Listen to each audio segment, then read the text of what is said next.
Welcome to another edition of Lex Talk History, a podcast produced in collaboration with WUKY and the Lexington History Museum. Now, here's your hosts, Lexington History Museum Executive Director Mandy Higgins and WUKY's own Alan Lytle.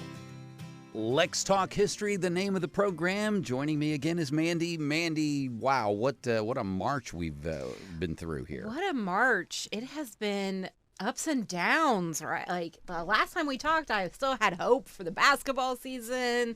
It was going to be great. We've had sunny days and rainy days, but the museum has consistently been awesome. And that is the best news of all, of course. Of course. So what's been going on at the museum? Yeah, so we had a great Lex Talks at the start of the month, and we said our sweet goodbyes to Driftwood. It was wonderful to have. And now we're turning our sights towards April. We're starting some really great partnerships with some Fayette County Public Schools as they think about how to do history and how to tell the history of their schools and of the area. We're really excited to have a Center College student as an intern who's working on a traveling trunk. So 5th grade teachers, this is for you. This is for you. We heard from a couple of people that bringing Kentucky history and Lexington history into a 5th grade classroom was really difficult. And that makes sense, right? Because that's at the time the standards asked for the American Revolution. Kentucky's not actually a state during the American Revolution, though there are European colonists in the area, of course, and Kentuckians fight in the American Revolution. So we decided, and with the help of some partners from Civic Lex and from Keeneland Foundation, to create a hands-on trunk that will help teachers bring in local history. There's an activity about coins and coinage.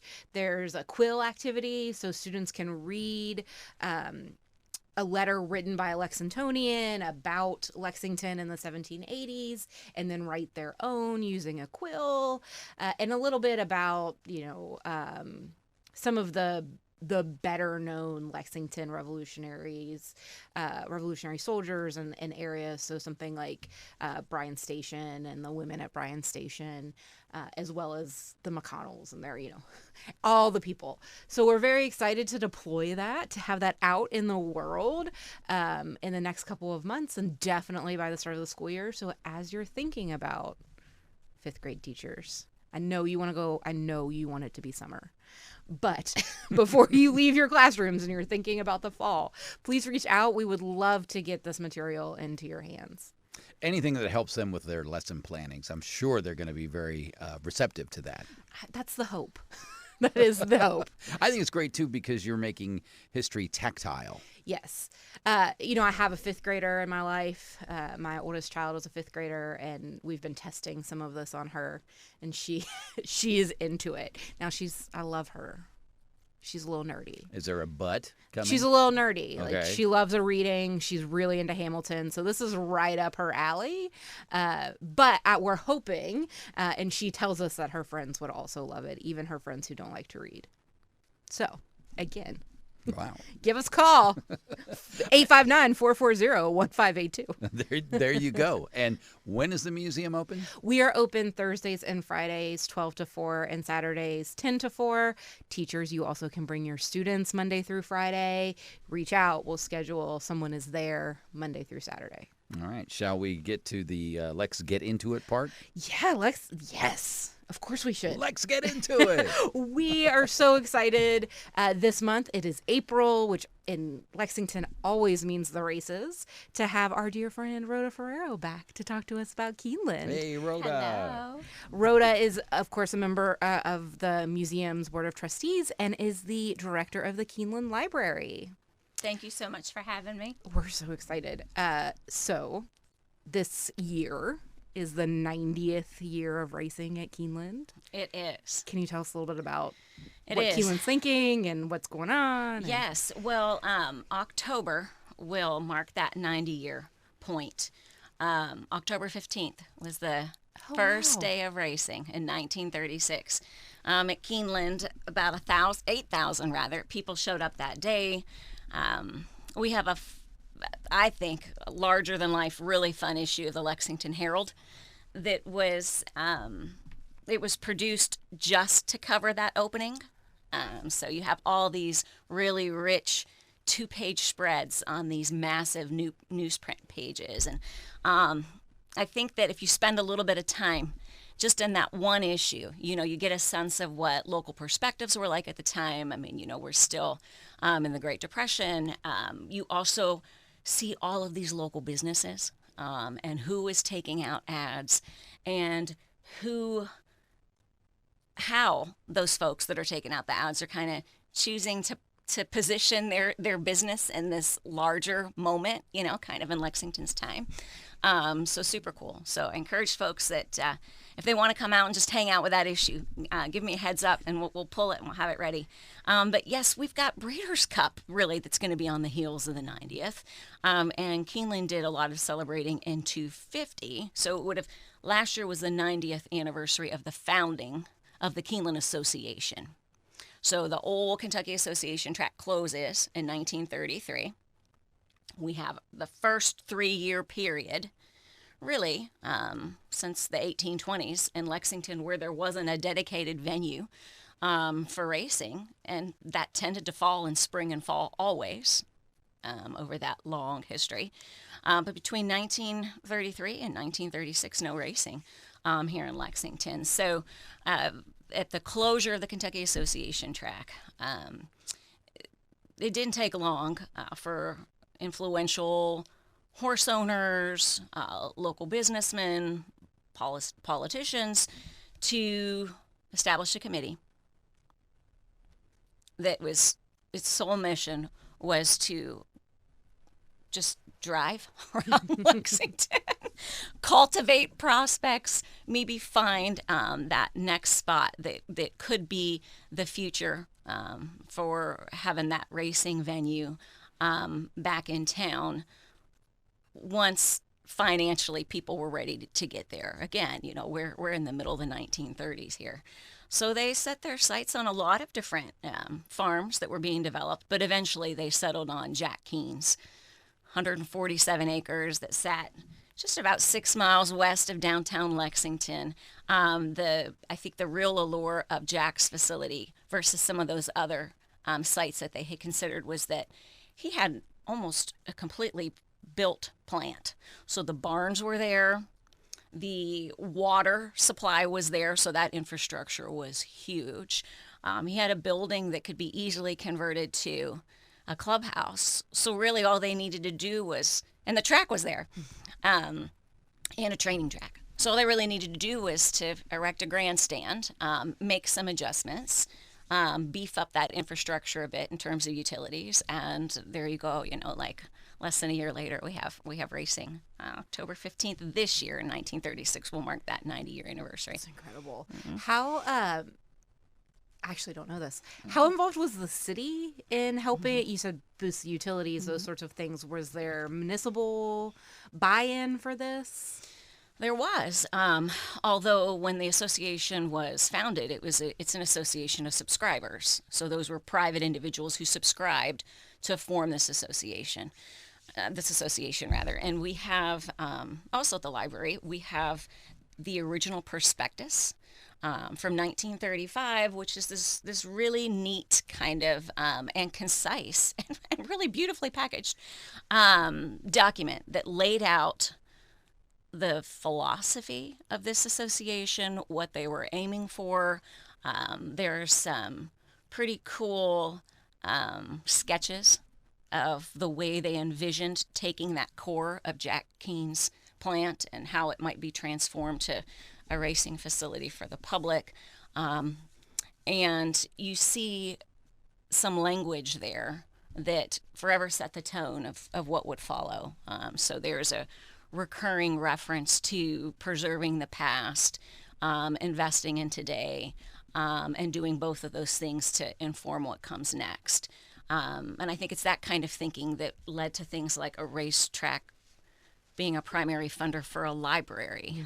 So just 3 years after that first, that first fall meet, the Keeneland Library opened. And again, I think that was just those founding folks. It was their way to solidify that was more than just talk, that there needed to be an entity out there that was chronicling and sharing what came before. And I mean, they back that up when they've supported the library. It's our 87th year or so.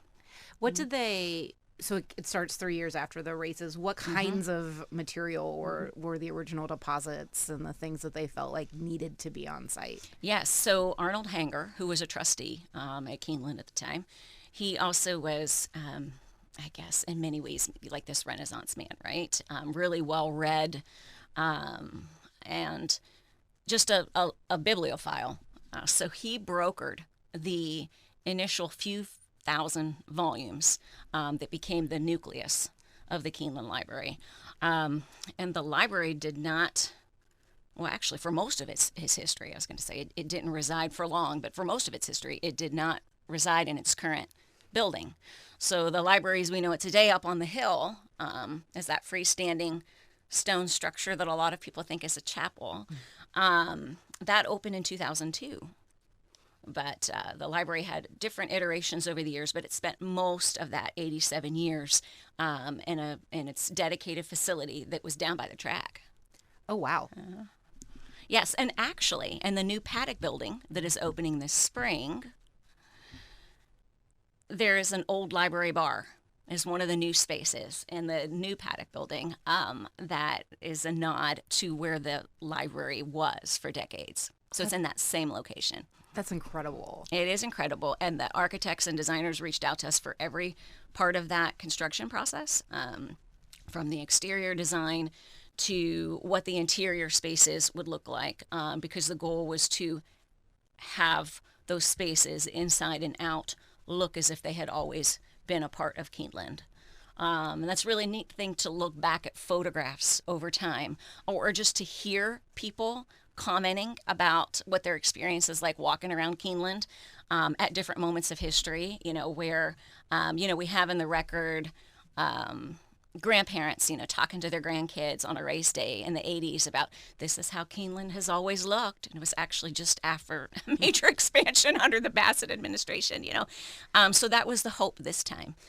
So the team that designed that new space spent a lot of time with us in the library, going through blueprints, looking at old photos, looking at how people described the spaces, what they saw, even getting down to taking the patterns that were on upholstery in some of these spaces and modernizing them a bit in color tone maybe. And it just a slight variation on the shape and then just going for it. So when you walk into that old library bar, I see all of those signs, of the old library around me, because I know what the old library looked like, from the pattern on, the curtains to the shape of the couches. So that's incredible. So this building, was it freestanding from the paddock that existed? No. It was a part of... No, it basically sat right atop, so Southgate entrance, by where there's that information center and where you stop in the mornings to start your tours at Keeneland. Southgate, there's a like a balcony that you walk under if you're entering Keeneland at the Southgate. The library was atop that. Wow. It occupied that space.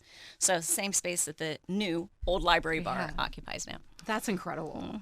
I can't imagine going to do research and a race is coming off, or there's, somebody warming up on the track. Yes. Yeah. Well, and the librarians of old used to serve sherry sometimes. I think I kind of draw the line at that today. Like, I feel like we've got enough going on in terms of our service volume. I don't know that I'm going to set up a mini bar on a daily in the library, but maybe it's something we could aspire to. One day, maybe. If we need like a cocktail after a particularly rough research session, just send them to the library bar. Yeah. It'll be fine. Yes. That's incredible. You just you mentioned this, that somebody coming in the 80s and having the changes. So can you walk us through a little bit of those big changes over these last 90 years and the ways that, I didn't know about the library. So what are some of these other pieces that we think of as always being Keeneland that are Yes. actually not? Yes, that, where there's been that somehow striking that balance between maintaining what's there, but pivoting, and evolving to kind of meet today's needs and just capacity needs too. So I think one example of that, in terms of a staple, and then just one staple, and then I'll talk about Keeneland more broadly, is the track kitchen. So, I mean, the track kitchen is a fixture for us, and a lot of folks outside the Bluegrass as well. But the building that it now resides in did not open until the late 70s. But the first track kitchen opened in 1939, that same year that the library opened. So what remains the same is that there was always this effort on the backside to serve food, good, comfort food, to folks, whether they were working on the backside or they were visiting the track. But it's just evolved. Like they just needed a little bit more space. And I think a lot of folks would argue that it needs more space again today. So who knows? Let's see what happens next. Some mornings it certainly is difficult to get in there. Yes. Yeah. But, in terms of the Keeneland more broadly, if you're looking for things that are just kind of iconic Keeneland, we can thank Jack Keene for quarrying the stone on that land to build those original stone structures with that pattern that is so quintessentially Keeneland.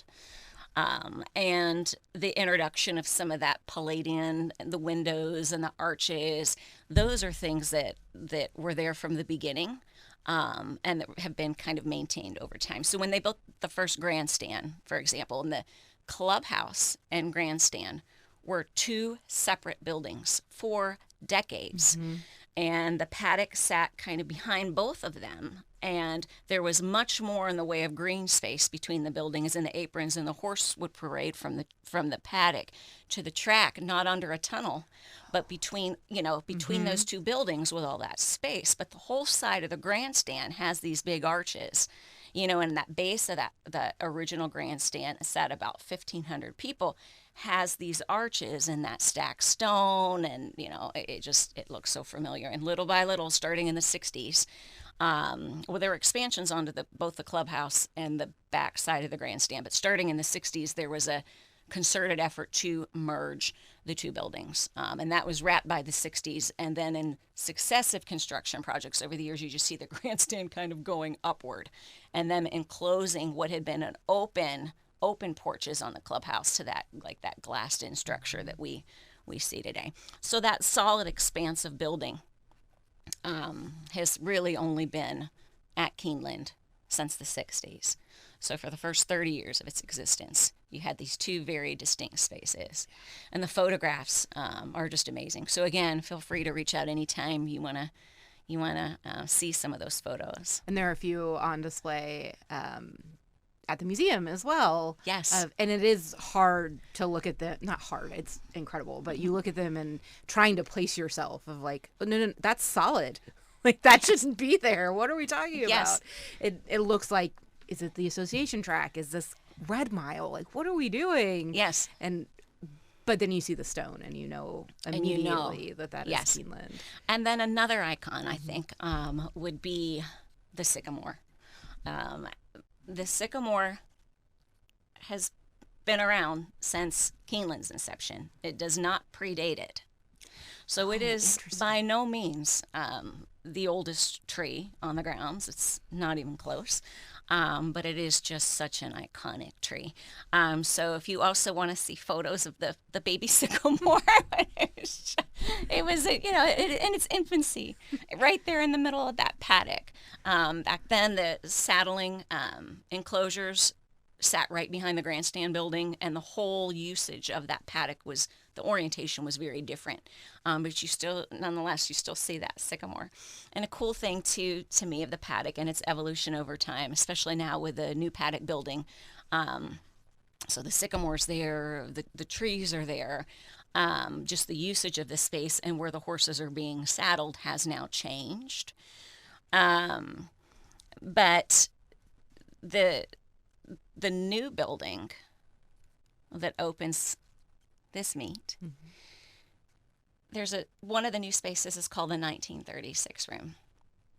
And in this room, the jocks' quarters are now underneath the 1936 room. So the jockeys will come up before every race and walk through the 1936 room on a path of brick pavers right out into the paddock. And those horses will now be stabled on that side, rather than that kind of almost semicircular saddling area that has been there since the 80s. And the beauty of repositioning that is that I love the old saddling, all those saddling enclosures there at the end. I love the arches. I think it's a beautiful statement. But it would always bottleneck on that side of this elongated paddock, close to that. Whereas now you're going to have the entire length of the paddock to be able to see that action and the jockeys coming up and that engagement. And I think it'll just be a good opportunity, for people to engage with that in a way that they couldn't, because they wouldn't have been able to get quite so close before. Yeah, that's so incredible.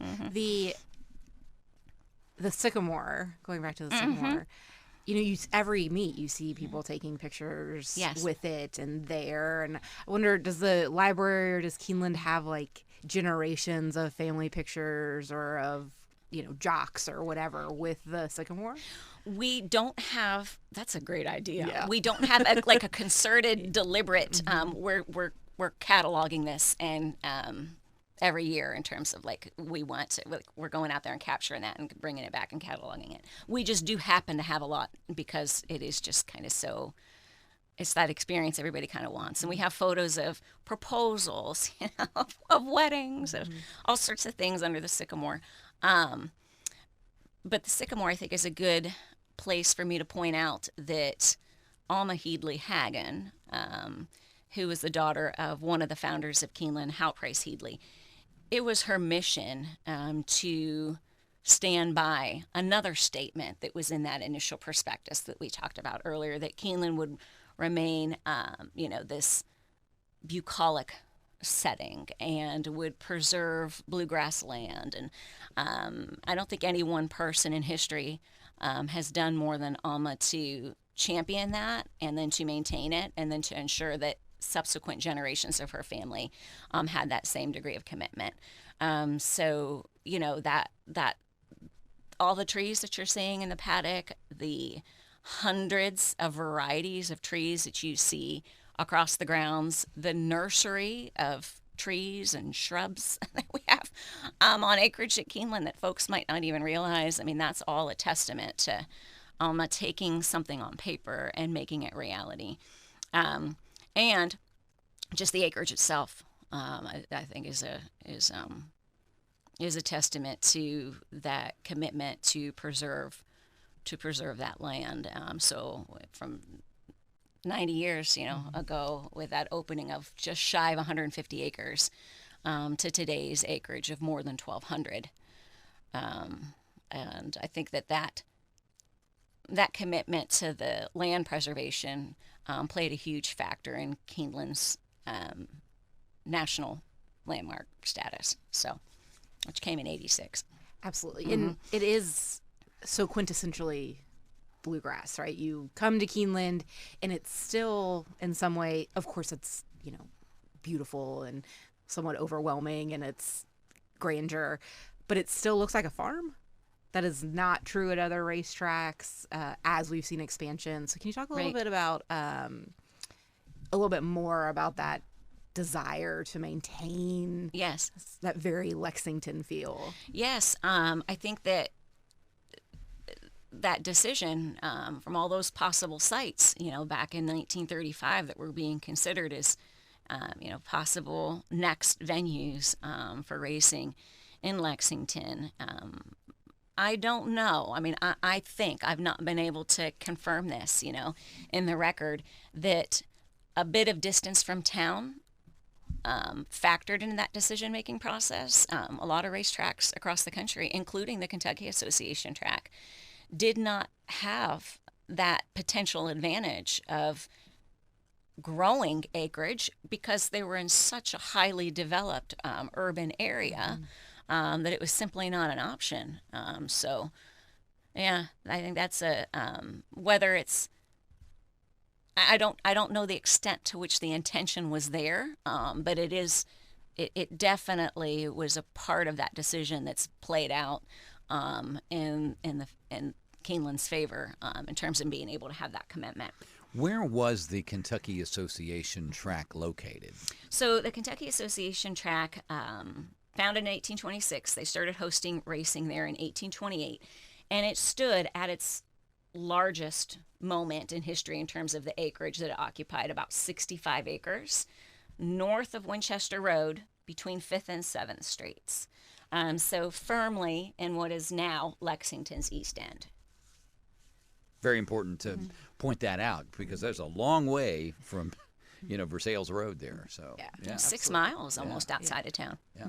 Yeah, and that changes just how you went to the Versailles Pike, right? Like, so Right. when Keeneland was first advertised, it's in Fayette County. It's not in the city. There's all of Right. these differences. Right. It was almost, it was like a thing, right? It was an actual all-day outing. And as folks began to experience some relief, and after we started to leave the throes of the Depression, you do see there was always, to me, looking back, a remarkable amount of attendance and handle in those years. I mean, given what was happening economically. But as we move beyond that and towards the World Wars, you start to see those crowds increase even more. But then between 1943 and 1945, no racing was hosted at all at Keeneland.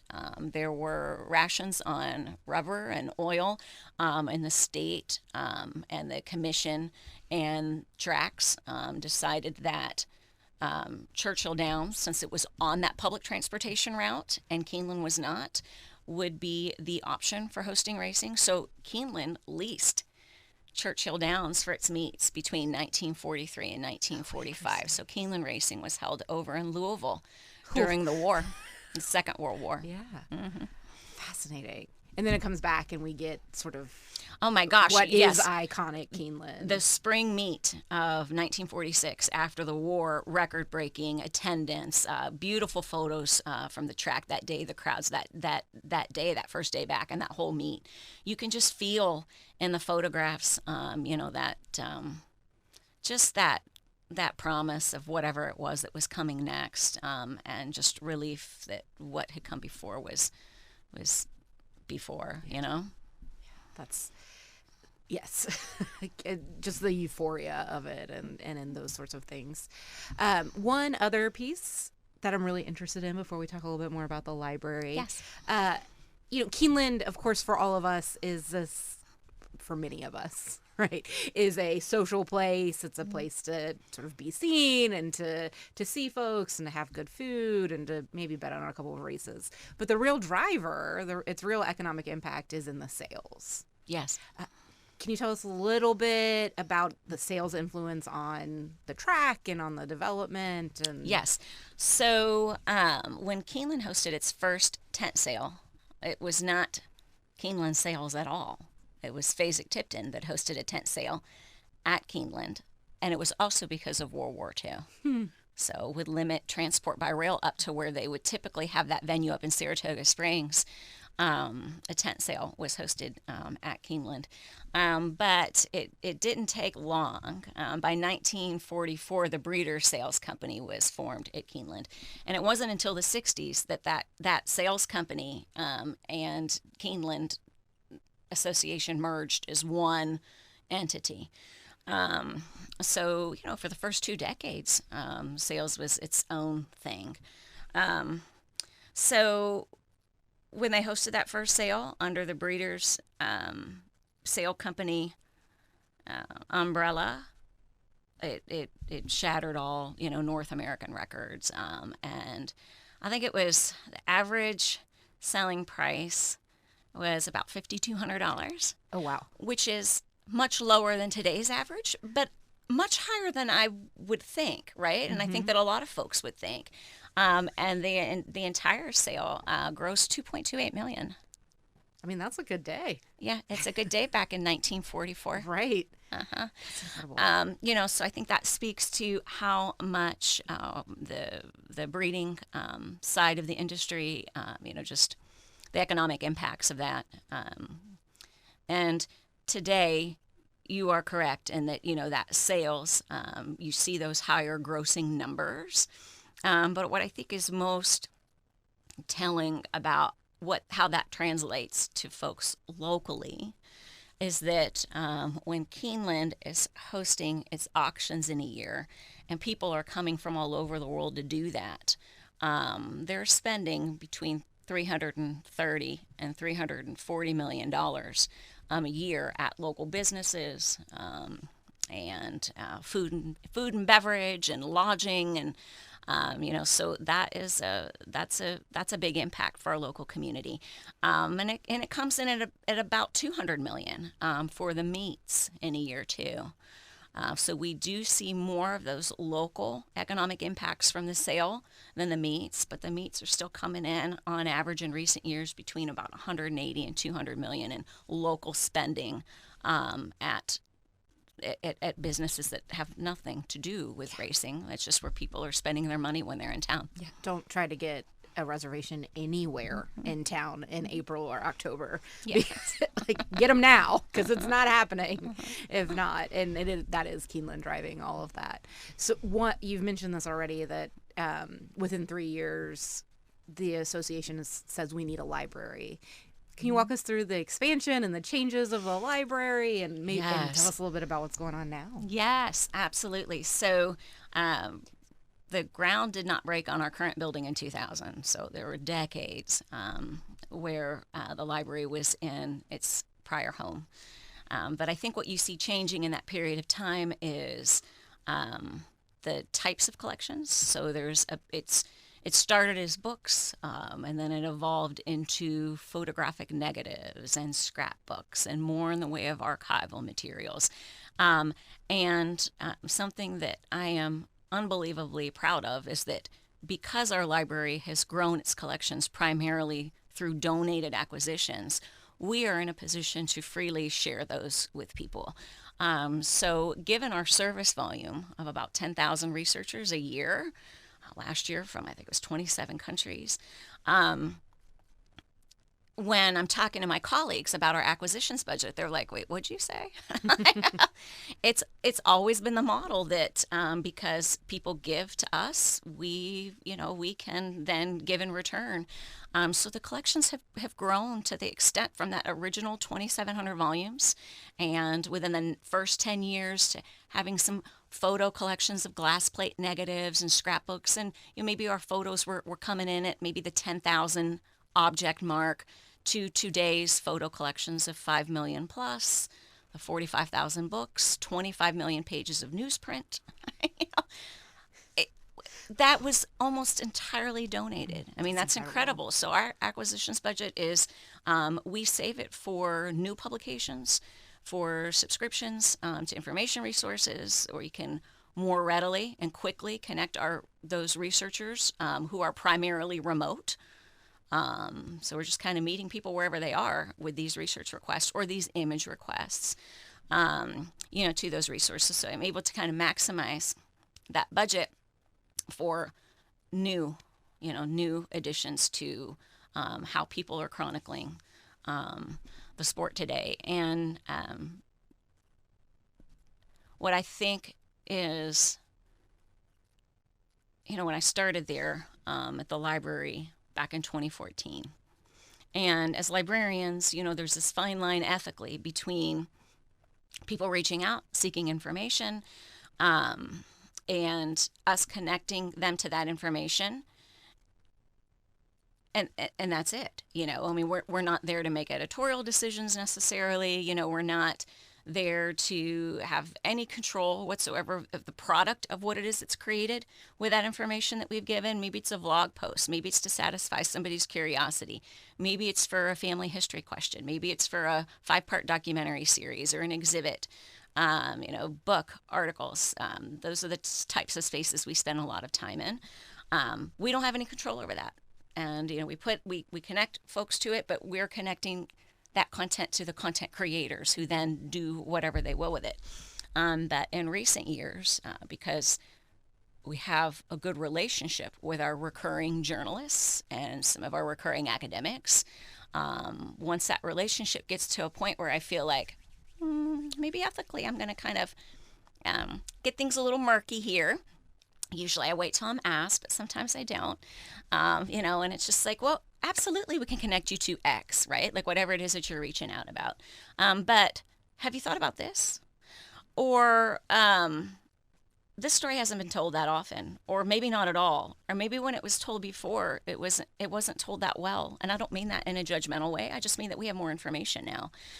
So we have seen not only is the collection growing, but in the past 10 years, because of what we are connecting people to, it's shaping how people are writing and how people are posting, and stories that would not likely to, wouldn't be as likely to have been told 15 or 20 years ago. Like with every year, we're seeing this huge uptick, and books, articles, films, centered on lesser told stories of the sport, especially the people. So that's something that I'm really proud of as well. Yeah, many of us have had the pleasure of seeing Heart of the Turf. Yes. Which is an example of this, if you want to talk a little bit about that, and then your new project. Yeah, so Heart of the Turf, Racing's Black Pioneers, we have been traveling that. The History Museum hosted that traveling exhibit. It has since been in 7 states, and 225,000 people have now freely engaged with that exhibit. Learners of all ages, across the eastern U.S., and for a 2-week period in France, where I was able to kind of bring that content there as well with our sister city in Deauville. So that has been incredibly gratifying, but it was only possible because of community partnerships, because of work that people locally and beyond Kentucky have been doing for years. The collaboration with a historic consultant on that project, Yvonne Giles, the work of so many grassroots nonprofit organizations, universities. So it's one piece, but we were very pleased and grateful to be able to play that one part. And we'll continue to travel it. It's been updated once. We probably will update it again, bring even fresher stories into it within the next 2 years. But, if folks are interested in hosting schools, public libraries, universities, museums, feel free to reach out. We travel that freely across Kentucky. And we have a new bilingual exhibit. It's the library's very first bilingual exhibit up now, and it is entitled Raíces, the Making of Latino Legacies in Racing. And on this exhibit, I was fortunate enough to work with an advisory panel of folks from 6 different countries. So these would be people who write about the sport every day, people who broadcast about the sport every day, photographers, people who work in the industry, historians. So having that many perspectives at the table was really, really enriched the product. And then working with writers too. So yes, a lot of these folks on this advisory panel cover the sport every day, but they don't sit and stop and write biographical vignettes for an exhibit. So I had, some of those were coming in Spanish, and we had to take them to the English, and some were coming in English, and we had to take them to the Spanish. And so if you come out to the library and visit Raíces, which you can do freely from Monday through Friday, 8:30 to 4:30, you will see a lot of that printed text in English, and you can listen to that exhibit's content in Spanish. And actually, because we had physical space limitations with the English, we didn't have physical space limitations with the audio guide in Spanish. So if you want to listen, you get more in Spanish than you do in English. And the exhibit also has a companion book. And that book is printed in English, and you can listen to it in Spanish now. But we are working on translating it into Spanish so that by the end of this calendar year, it will be in print in Spanish. And you can also, it will have that audio component in Spanish as well for accessibility. So, yeah, I'm super excited about that. We've been hosting groups on exhibit experiences, and these exhibit experiences, for the most part, regardless of age of learners, where there's a lot of engagement, maybe even forced competitive engagement. I'm like, it's no pressure, but yes, there really are prizes on the line. So it's just, folks are walking around with clipboards and they are finding these, these little nuggets buried throughout, and what it is that they're seeking, what it is that we're asking them to seek. Those are very, very intentional pieces where we're trying to drive home and reinforce the core themes of this exhibit, which is showcasing the work and lives of men and women from across the Americas at every level of the sport over time. So that time element, that deep historical context, and men and women from every level of the sport. So you'll see folks who work on the backside in every role. You'll see folks out on the farms, CFOs, CEOs, lawyers, photographers, journalists, broadcasters, handlers, vets, accountants. We worked really, really hard to show that depth and the breadth of the contributions and just how nuanced and complex that workforce is. So we do this engaged, what I call forced engagement, together, and then or separately, and people can buddy up if they want to, but and then we come together and then we convene, and then kind of talking through that is just an amazing opportunity to see everything kind of click and connect, and for people to ask some pretty amazing questions. So. And that'll be on display through the year. My goal is through Breeders' Cup. Right. Which, if that's what happens, then that would be the longest we've ever had an exhibit at Keeneland Library. And for our listeners who maybe aren't as tuned in, yes. When is Breeders' Cup? All right, we're going to be right after the October meet, right, coming in right in at Halloween this year in 2026. And that I think is a kind of a fitting part of the celebrations of the 90th too, Yeah, I guess we should, I would bet that a lot of our listeners know that Breeders' Cup was founded by Lexingtonians in Lexington, but can you give them why it matters that it's at Keeneland? Yes. So this will be the fourth time that Keeneland has hosted. They hosted for the first time in 2015, and then again in 2020. Wow. We know what happened then. Yeah. 2020. And then in 2022 with the excitement of Flightline, and of course 2015 was amazing with American Pharoah, making history with, on the heels of the Triple Crown, then, comes in with this win for that Grand Slam, with Victor Espinosa in the saddle. So fourth time hosting, and yes, Breeders' Cup, its offices are located in the old courthouse downtown, and I can't speak for the entire racing community or for our community in general, but I do know that what I hear a lot in my role as a librarian is that it kind of feels like coming home, so there's that sense of, I think, those more traditional kind of pieces, or kind of this staying presence, and like you said, and this beautiful, almost overwhelming with all this acreage, this context, and it's certainly a unique experience. Although it won't be unique for the roughly 100,000 people that come in. I mean, there'll be a lot of people experiencing it, but yeah. Yeah, every year's a little different too, because you got different excitement about the players, and so yeah, we'll see how this fourth iteration at Keeneland, it's looking to shape up to be something pretty special. With new buildings that fit into the historical architecture, and all of that is driven by, I was at a recent conversation with some of your colleagues who were reiterating the importance of making sure that when you come to Keeneland, you see this new paddock building, but you don't feel like it is new. Right. I thought that was incredible, that the continued focus on the preserving the history of the site as well as the history of the sport and those sorts of things that are happening. So if we're coming out to the meet in April, we can come see the exhibit. Yes. What else is going on in the library?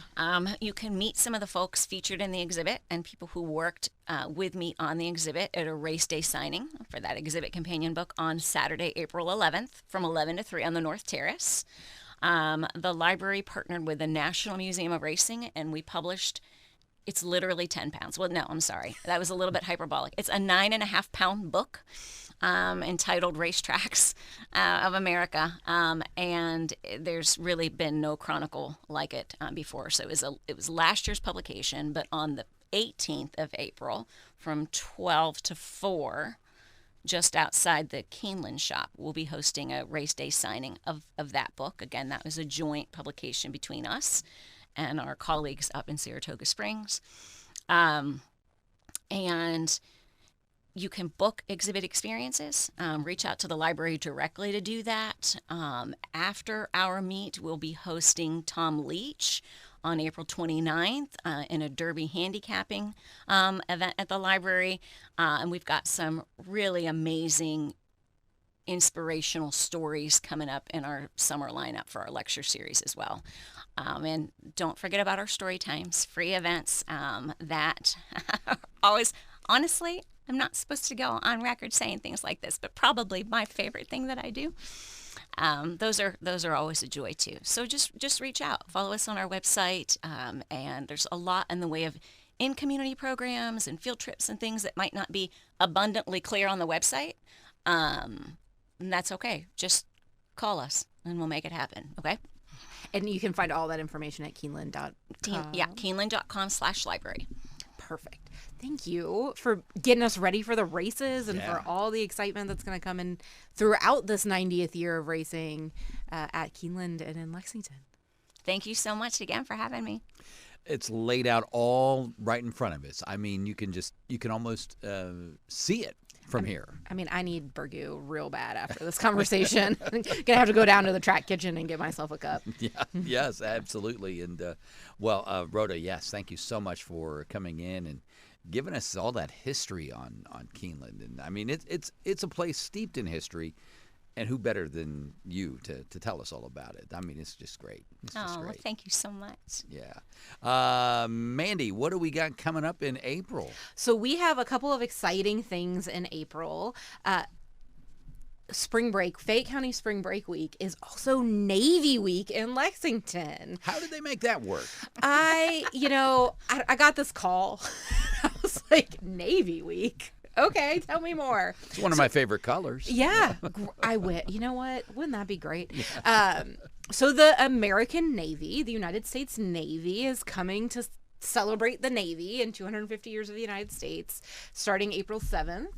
They'll be throughout the community. I think they'll be at Keeneland for the races. And on April 9th, the Navy History and Heritage Command, whose entire job are to be naval historians, like who knew that was a thing, they will be at the museum from 12 to 4.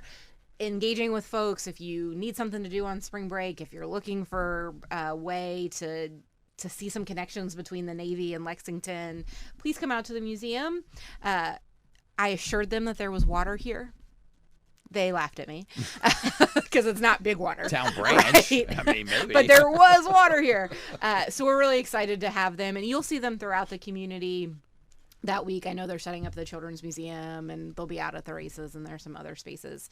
And then on April 29th, if you don't need a betting handicap from Tom Leach, you can join the museum at the Willow for our inaugural event at the Willow, doing a little bit of racing, derby history over some drinks and some cocktails with the Willow. So that'll be a free lecture, price of purchase for your alcohol. You can hear from me and from Aaron Goins of Bites of the Bluegrass about a little bit of, we're gonna try and be pretty fun about this, so you're not gonna get stodgy Dr. Higgins. It's gonna be, gonna keep it light, silly Mandy Higgins with some fun stories about Anita Madden and the Derby and Lexington. So if you know how to bet, you can come with us. If you need some insight on your derby bets, please go see Rhoda and Tom Leach at the Keeneland Library. All right, one more time, when can people go to the library? So we are open Monday through Friday, 8:30 to 4:30. But if you are interested in an evening experience or a weekend experience, like say behind the scenes library tour, or an exhibit experience, and you can't make it there during the work week, do reach out to me directly. And you can find my contact information again at keeneland.com/library. We will always find a time to welcome you. All right, and Mandy, when can we go to the History Museum? Yeah, you can visit us Thursdays and Fridays, 12 to 4, and Saturdays, 10 to 4 at 210 North Broadway. Like Rhoda, we will make it work for you. So please reach out to us via our contact information is at Lex History, lexhistory.org, and we would love to see you. Yes, and we'd love for you to download this podcast and tell all your friends, because we'll be back next month with another edition of Lex Talk History. You've been listening to Lex Talk History, a monthly podcast produced in collaboration with WUKY and the Lexington History Museum. Subscribe to our show wherever you get your podcasts, or download Lex Talk History from the podcast page at wuky.org. And if you haven't done so already, please make plans to visit the Lexington History Museum soon. Get started on your tour at lexhistory.org.